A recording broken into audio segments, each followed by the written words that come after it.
Hello guys and welcome back to Overline Football. This video is going to be on the news that Chelsea and Manchester City have both made it to the Champions League final. First of all, I just wanted to apologise for no uploads in the past week. I'm in my final year of uni, so dissertation week, submission week for me, so it was a bit stressful and still got things to submit, but a lot easier than a dissertation. If anyone is watching knows what it's like. It is a bit stressful, so I was in no sort of state to record anything last week, so that's my fault, but we're back to it now and we've got a kind of exciting summer coming up. Might as well get straight into the video. Harry, first of all, Manchester City reached their first ever Champions League final. How do you feel? How do I feel? Or how do you think City will feel? Both. How do you feel, first of all? I'm just shocked, you know what I mean? Like, I think it was I think they said it was like 20 years ago to the day that they won yesterday that City got relegated into the second division, which is just crazy. But no, you can't say they didn't deserve it over the two legs. They won both games. They've now set a record for the amount of wins in a Champions League campaign with 11. Only dropped points once, and that was like the last group game when City were already confirmed top of the group. This just feels like it's the sort of the sort of final step in this process of making City into a sort of European giant. They've obviously had constant domestic success. They can win the title this weekend. If they don't win it this weekend, they'll win it next weekend, you know what I mean? It's one of them. But now the next step is to go on and win the Champions League, and I think the psychological barrier for City was the quarterfinals with Borussia Dortmund. Once they get past that, they've only ever had one Champions League semi-final before, and that was ages ago. So it felt like sort of a free hit for City, this one. But now they've got through that now, and I know this is Pep Guardiola's first final since his days with Barcelona, and obviously he's never lost a Champions League final, but obviously he never got over the semi-final stage with Bayern Munich, so this is a step forward for him as well.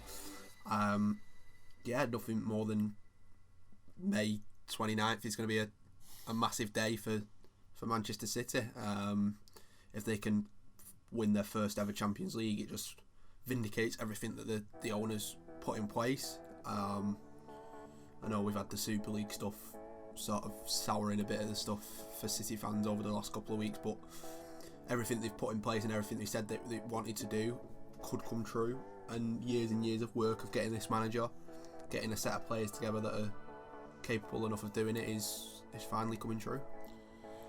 I mean, do you believe that this is realistically the best ever chance you've got now at winning the Champions League? I mean, next season it could be completely different teams and you're running again. No. Well, look, it's all perspective, innit? So, like, yes, now, obviously, it's a one-off game, 90 minutes away. Yeah. You know, you one goal away. But there's been previous seasons where I think City could have done it, and like the season they got knocked out by Tottenham, they would have had Ajax in the semi-finals and then Liverpool in the final. Obviously, that's very different, but again, that felt like a massive opportunity for City. The season before, Liverpool knocked City out in the league, where the City battered everyone in the league, got 100 points. Then Liverpool had Roma in the semi-finals, and then Madrid in the final. And of course, they only lost to Madrid because of Karius' mistakes. So that felt like a big opportunity for City. But this is the best opportunity they've got purely because they're in there. You know, this is the first European final they've already sort of achieved. If you'd have said to me in November when City were like 14th, you know, they're going to win the league comfortably and they're being a European Cup final as well as winning another domestic cup, you'd be like, shut up, like, stop talking rubbish. So yeah, possibly, but I do think that in previous years City did have a good chance of winning it as well. Just the Champions League, you've got to take every opportunity you get. That's what happened with City last night. Night before, against Paris. And you've got to have a bit of luck in your side with refereeing decisions, etc. Look, if there's no VAR, Paris get a ridiculous penalty in the first 6 minutes. It was ridiculous. And, you know, they're right back in the game and in the tie. So, small margins in the Champions League, and you've got to have a bit of that and a bit of sort of clinicality if you wanna go all the way. Obviously, you want to play the best players in the Champions League. That's the whole point of the Champions League. Of course. Kylian Mbappe obviously didn't play against Man City on Tuesday. Do you think that basically before it even kicked off, do you think basically you knew you were through then? No, not necessarily. They've got a good team. The thing with Mbappe, what it seemed like for me, was that they told him that, I think it was Owen Hargreaves on commentary had said that calf injuries are pretty hard to get over for a footballer, and I'm guessing the physios told him, look, you can start him if you want, but there's a risk he comes up after 3 minutes and he's seriously injured, and that's just a waste of a sub, and you've got lost him for your rest of your league campaign.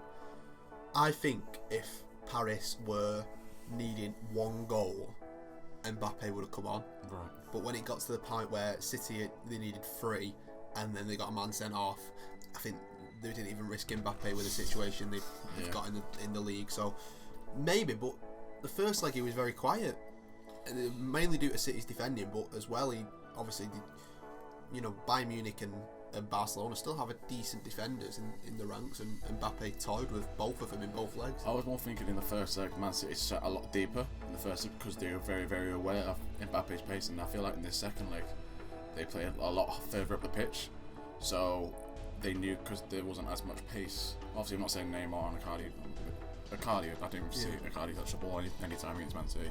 But obviously, I think like the defence are more aware that they aren't as good as Mbappe, so they're more confident. I believe that's what I personally. I just think the tie was done in the first leg. Looking back on it realistically, because obviously that first 45 minutes, Paris were excellent, and it looked like they could really run away with it.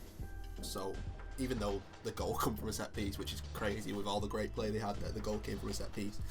But City sort of weathered that storm, got in half-time only 1-0 down, changed a few things, pushed further up the pitch, risked obviously Mbappe going in behind and got rewards. Alright, the 2 goals, very defendable, but as I said, Champions League, you gotta have that sort of look going for you. So when they got them 2 away goals, it felt like the tie was done, and I didn't want to. Obviously, I wouldn't have said that at the time, but it just with the away goals rule and the fact that PSG could get frustrated and throw bottom men forward. Obviously, they've got the quality to score a goal. I've got faith in City's defence, but I've also got faith that City know when to attack, and they did it perfectly yesterday. As soon as they got a chance to attack, they knew when to attack, how to attack. I mean, the first goal's come from a keeper's kick, and then the second goal is just sensing opportunities. And when you've got quality players in that forward line, they can sense an opportunity, and that's how it came about. I do feel like PSG's just lack of decency towards the end of the game, absolutely just nailing absolutely every player they knew, because they knew they were going to get to the final, so they thought spoiled kids, aren't they? The only way to make it any better is when you play some new league and you know you're going to lose the game, so you just try and break everyone's ankles as you can. I don't think it was quite today, but overall, Man City, I believe, especially in the second, oh my god, they just definitely deserved the win. I think PSG, I don't think had a shot on target. Since like 27th minute in the first leg. So, they looked, like you said, PSG looked the most dangerous when crosses came in. Obviously, Marquinhos hit the bar as well. So, and obviously the first leg, Marquinhos scored a header, didn't he, from a corner as well. How good has Ruben Diaz been, by the way? Yeah, just transformational. Honestly, I remember a lot of people talk about him and comparing him to Virgil van Dijk's impact on Liverpool, and I was like, nah, like Liverpool, like dire. And then Van Dijk's come in, but it's hard to compare him when one of them's injured, but I just think that he has had a similar effect on City. I don't think that's outlandish to say. When Jamie Carragher's saying it, then you've got a case. He's good on the ball, but last night he's shown a sort of real defender attitude in terms of throwing himself in front of him. Not just him, I thought the whole defence. The whole defence. Walker, Stones, every single block, everyone high-fiving each other, everyone was giving fist bumps and all that. Every single block. That passion. I'm saying I've never seen it before. You might have seen it, but I've personally never seen that passion before for Man City. Yeah, it's the mentality. Stones says it a lot, and we've talked about Stones a lot because of the England setup, and he made a mistake in the England setup. But obviously, normally when he makes a mistake like he did in England, that leads to a couple. Yes. But he's not let that happen to him. He's gone on, and obviously over 2 legs in a Champions League semi-final has been brilliant. But he's always said that the mentality behind City at the moment is that they're saying if they keep a clean sheet, we've got more than enough quality up front to score a couple of goals. So their focus is purely on keeping a clean sheet. If they can help in the build-up, great.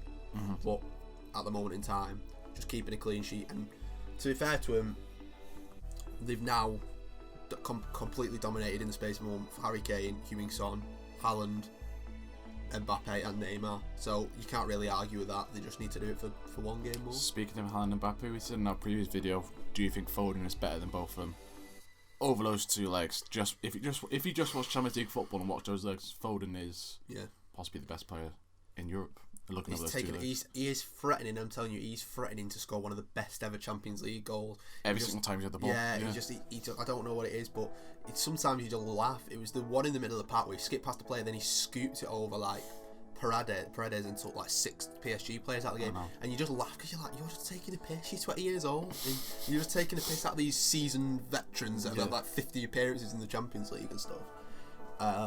What else can be said about Phil that hasn't already been said? I mean, it was quite funny after the game when they were talking on BT. It was like, he's called Phil. Like, we're talking about like these lads in the top Europe, and this lad's called Philip, which I find quite funny actually. But I think it says a lot when, you know, Raheem Sterling is Gareth Southgate's first name on the team sheet 99% of the time, and Phil Foden's keeping him out of the team for club. So if he's keeping him out of club, I assume Phil Foden's the first name on the team sheet for Southgate for country, especially at the moment. Him and Mount. Oh yeah, I mean, speaking of Mount, might as well go on to the Chelsea game now. Chelsea, being the other team in the final, to be the third ever All English Champions League final. Yeah. Chelsea have been a part of one of them as well, haven't they? The United. Yes, one. they have. And Chelsea won Champions League themselves when they beat Bayern Munich. Yes, at Bayern Munich's ground as well. First of all, very, very dominant display from Chelsea last night. Fantastic. What have you got to say on the game, really? I said it. We said it in a video. I feel like I just need to link the video here, or it's like clip up in the video. We talked about Tuchel, and I said, look, don't be surprised if he comes in and has a massive effect. This has gone past the new manager bounce. Oh yeah. You know, the first couple of games when they weren't conceding goals and they were winning games and they were scraping them, and you're thinking, yeah, it could be a bit of a new manager bounce, but he's got them all. You know, there's no surprise that a manager who's a terrific man manager has come in and is getting some sort of rhythm out of Kai Havertz, Timo Werner, Pulisic. There's no surprise there. He's just a top manager. And Chelsea last night completely and utterly toyed with Real Madrid. I think they did pretty good work in the first leg. Obviously got the vital away goal, but it did seem like from the first leg that they could have scored a lot more. They wasted a lot of chances, and then obviously Madrid made them pay Benzema. But all for the team, I mean, Mendy made 2 really good saves from Benzema, which kept sort of Chelsea in control of the tie. Yeah, and then the pace that they've got on the counter attack and the ability they have on the interchange from wingers to strikers was great. And Havertz probably his best performance in a Chelsea shirt last night. I mean, we all know Tuchel's no mug anyway. PSG got to, last season, obviously their manager got to the first. He managed to get them to their first ever Champions League final. Yeah. He's now managed to get Chelsea, which looks to be like ninth man. This is like 9th in January, by the way. This is only if you like this year still. Yeah. They look dead and buried. They look nothing. Lampard looked to them like basically drowned out the squad completely. Mason Mount looks to be the only good player. Now Kai Havertz has turned into what he used to play like for Bayern Leverkusen. Timo Werner obviously scored. I mean, I do feel like if Chelsea had, I'm not saying Werner's clinical, but there's other strikers out there who would have scored a lot of chances that Timo Werner missed, and I feel like if Chelsea had a better striker, even if they decided to play Giroud or Abraham over Werner on some of the chances, well, even Chelsea could score more than, it could be 3-0 instead of 1-0 in games. Even last night, God knows how they weren't 2-0 up before they actually made it 2-0. I mean, Kante had a chance, Havertz had a chance, Werner had a chance, Mount had a great chance as well. So that is the only concern for Chelsea, is that if City are clinical and Chelsea aren't, obviously City win the game. But you know, when they've got all them players in and around the box, it's virtually impossible to mark. They're all interchanging, and look, Mount was so wide on the left for the majority of the game, but you know, look where he ends up scoring the goal. He's coming directly through the centre. But in the right. That's very, very similar to an Englishman, which is Phil Foden. He's a lot of time on the left, and he's cut through the middle and made a lot of chances. So I don't want to be Southgate right now. Where are you going to play those two? I'll say that. I just think the quality they've got, they're both good enough to play anywhere in the midfield or in the front line. Honestly, you could play Mount on the right, Foden on the left, or you could play both of them in the number 8s. or you can play one of them out wide and one of them in the number 8. Yeah. I just think that Southgate is such a big one of picking on form, and these are the two most informed English centre-mids. It's been a bit unfortunate, I think, for Grealish that he's had this horrible injury. That's kept him out since about February now, isn't it? Like he's been out, came back to training, then he got injured again. So it's unfortunate for him. Obviously, Maddison's not really had a decent run in the team for Leicester. So, I mean, you look at them two now. All right, we talked about Grealish, and we really want Grealish to start, and I still do want Grealish to start. But I think Mount and Foden have got to be in there too now. They've completely not played their way in. Mount last night was really good, but I thought Havertz, and especially, I mean, N'Golo Kante. Oh no. I mean, under Lampard and maybe even in previous years, he's looked like he could be sort of fading, maybe just not having the same impact. But over the last 2 legs in the Champions League, and to be fair, since Tuchel's come in, he's been back to his best. I don't know if it's a positional change or just different motivation with a different manager. He's still going now. Obviously, Chelsea scored in the 85th minute, and Kante won the header first of all on the halfway line, and then intercepted the ball in the 18-yard box. He didn't stop running. I mean, like we've said already, that centre mid role doesn't get enough talk as obviously the players who score the goals. Basically, Kante isn't known for scoring goals, is he? But it's one of the most important positions on the pitch, and they do it on their own. I mean, I know Jorginho plays a lot deeper but Kante and Fernandinho are lobbed into this sort of bracket. Because obviously City play Chelsea, they play there on their own, and Kante completely and utterly bullied a midfield three of Luka Modric, Toni Kroos and Casemiro. I mean, they've won like 5, 6, 7 Champions Leagues between them. He was tremendous. I can't get over how good he won over the 2 legs. His performance alone deserved a Champions League final. But I'm very impressed with Chelsea, especially going forward. Defensively, they look solid as well last night. You couldn't really complain. Obviously, I think Madrid were very, very poor, especially in the final third. They're okay passing between themselves, between defence and midfield. They were quite good at that. Obviously, Chelsea pressed really well as well. But when they got it into the forward line, I mean, Hazard was non-existent last night. Benzema was very starved of much in the 2 chances he did, forced great saves from Mendy. And then who else? Vinicius, no. Asensio, I don't think he completed a pass when he came on. So you've got to say that Madrid were rubbish, but again, I'd be a hypocrite if I don't say that. I think that is down to Chelsea's brilliant defending, and they looked like they were a 5 at the back when they're defending, and then they moved it to a 3 when they were attacking, which it seems to be very popular nowadays. Tuchel did as well. I remember Tuchel did it at PSG, I think, as well. I think that is. It's a very popular formation nowadays. It just helps you commit bodies forward. But when they had to be disciplined, Werner was still pressing, Havertz, Mount, working hard for the manager. You can tell they're working hard, so it sets up a really good final. Do you want to make a prediction now for the final? Obviously, it's different. It is now 3 weeks away. It now makes this weekend's game very interesting. It's very true, yeah.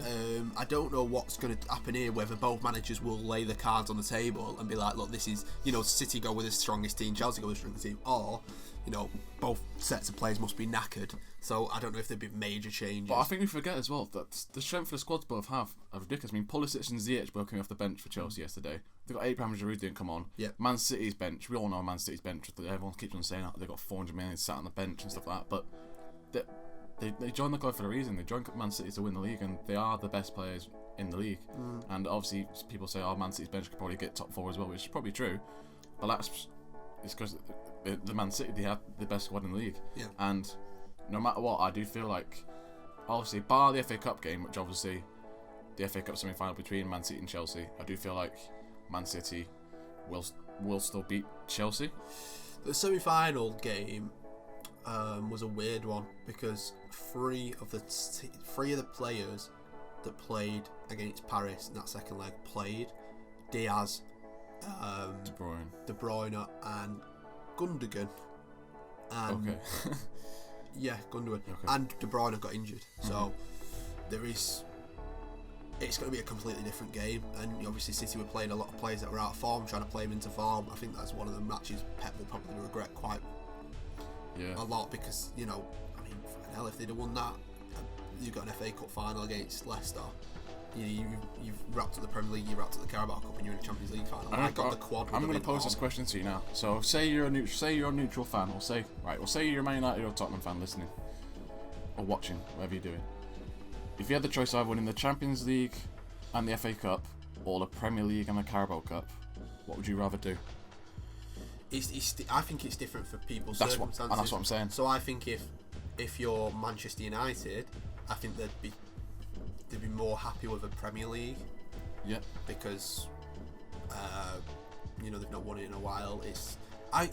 Every time I hear players speak it, there's quite a popular series. I can't remember who does it, where they rank like 1 to 3. They give them like Champions League, World Cup, Premier League, and every player obviously first World Cup because they want to win it with the country. But the majority of players put the Premier League before the Champions League because they feel that it's 8-9 months of hard work and graft. Playing Wednesday, Saturday for the majority of it, especially over winter. They prefer the Premier League because it shows you're the best in the country. Like, you can fluke the Champions League, it can happen. Chelsea fluked it in 2012, didn't they? Because they finished 8th in the Prem. Yes. And they won the Champions League, so they were never the best team in England. But if you over 38 games, that sort of 8-month slog, I think players prefer to win the Premier League personally. But obviously the Champions League is the sort of creme de la creme in Europe, so maybe people prefer that. But I don't know. But that is it for this video. Let me know your predictions for the Champions League final. We'll do probably a preview video nearest to the time, of course, obviously, because like we said before, forms change, etc, etc, etc. But yeah, more constant uploads now because obviously, like I said before, I had university stuff to do, but hopefully back on the sort of grind. We've got an exciting summer coming up with the Euros and stuff. We've hopefully got a video coming up this weekend or early next week concerning the Premier League Hall of Fame, which was quite big news, and our sort of inductees for that. But until then, we'll see you guys later.